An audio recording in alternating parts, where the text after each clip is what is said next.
Reporte 100. Bueno, ya le hemos dado cuenta de todo lo que está pasando en Ecuador. Óscar Valderas es periodista especializado en crimen organizado, en temas de seguridad, y le agradezco que esté con nosotros esta mañana. Óscar, ¿cómo estás? Buenos días. Querido Juan Carlos, muy buenos días, saludos al auditorio. El crimen en México está tan bien organizado que nos damos el lujo de ser de exportación, Óscar, y tener incidencia en países como Ecuador. Y es que se ha interpretado, se ha dicho, se ha mencionado que los cárteles mexicanos tienen una enorme incidencia en la crisis que está viviendo Ecuador en este momento. ¿Es correcto esto, Óscar? Así es, querido Juan Carlos. Las expresiones criminales que hemos visto en los últimos días, las últimas horas que han asediado Ecuador, tienen su génesis en los sistemas penitenciarios de Ecuador. Son pandillas carcelarias, por llamarlas de algún modo.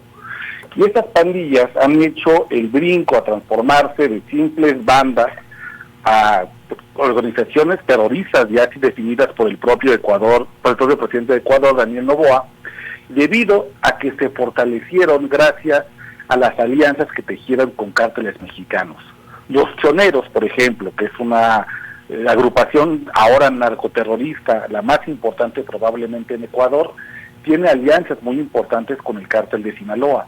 Y por otro lado, los Lobos, que son rivales de los Choneros, tienen alianzas muy importantes con el cártel Jalisco Nueva Generación. Estas alianzas transnacionales es lo que les ha permitido no solamente fortalecerse financieramente, sino también en recursos materiales, como son armas, e incluso en estrategias del terror. Es decir, el modelo criminal de cooperación del Estado, por ejemplo, que acuñaron los Zetas en el norte del país, o el sistema de franquicias que ha acuñado también el cártel Jalisco Nueva Generación, se exportó a Ecuador y hoy lo utilizan las agrupaciones criminales para tratar de doblegar al Estado, principalmente motivados por el deseo de dominar el puerto de Guayaquil. No hay que olvidar que entre el 70 y el 80% de las drogas en el mundo se mueven por rutas marítimas. Por eso es que los puertos son tan importantes. Y ahí Ecuador pues tiene un puerto tremendamente estratégico. Tiene un puerto que está en el Pacífico, es decir, que conecta con la ruta de la seda, que es hacia Asia, donde están los precursores químicos más importantes para hacer drogas sintéticas. Está en el ombligo del mundo, es decir, conecta el hemisferio norte con el hemisferio sur. Se encuentra en la región andina, donde están países donde crece de manera silvestre la marihuana, la amapola, la hoja de coca, como es Bolivia, Perú, Colombia. Y además se encuentra en una región de países en vías de desarrollo como es América Latina, que tiene instituciones bastante débiles.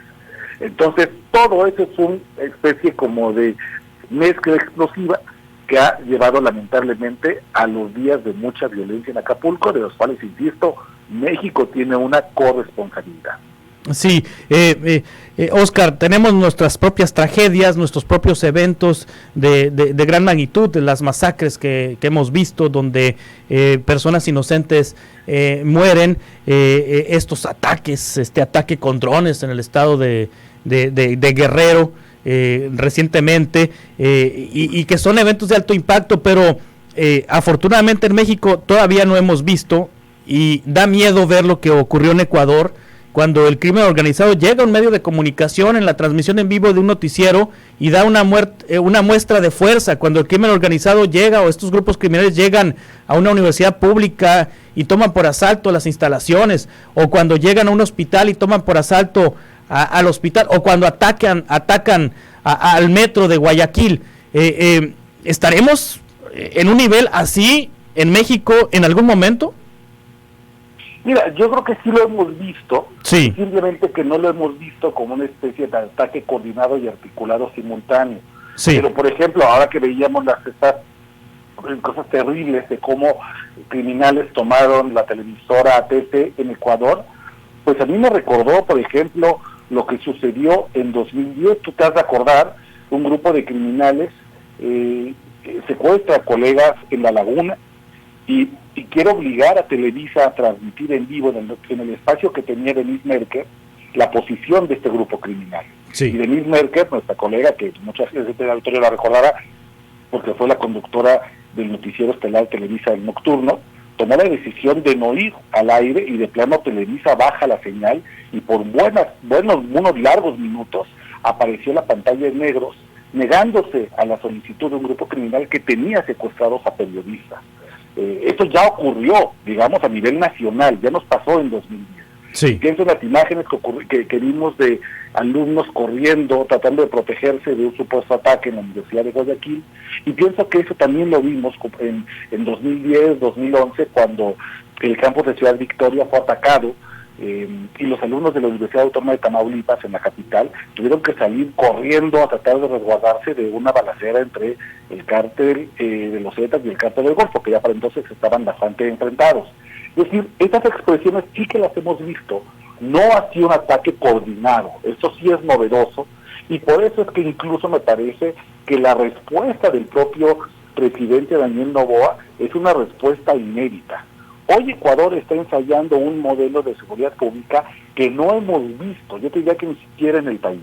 Es un modelo de militarización de la seguridad pública con un enfoque antiterrorista y que al mismo tiempo va a hacerse en coordinación con el gobierno de Estados Unidos.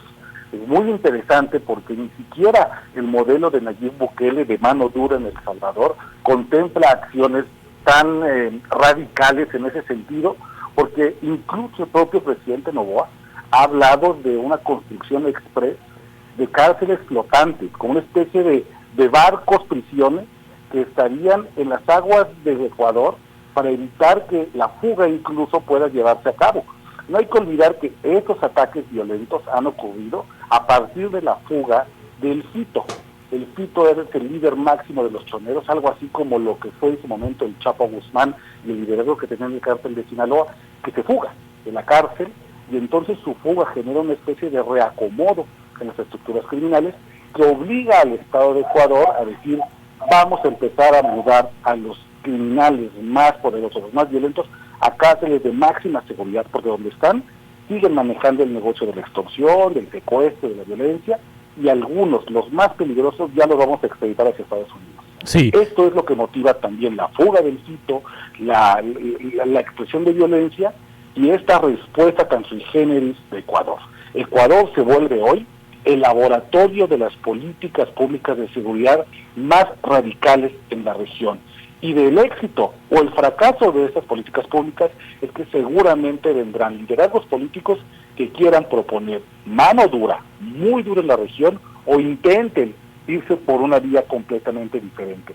Pero es importante entender que así como que lo que pasó en México tuvo incidencia en Ecuador, lo que pasa en Ecuador puede tener incidencia en el resto de la región. Sí, decir que Bukele queda rebasado por la política que ha emprendido el presidente Noboa para contrarrestar al crimen organizado, pues ya es decir mucho, Oscar, y qué de los derechos humanos, porque se ha declarado un estado de excepción, los integrantes del crimen organizado han sido catalogados como terroristas y ahora son objetivos militares. Estamos viendo tanques del ejército en las calles del Ecuador.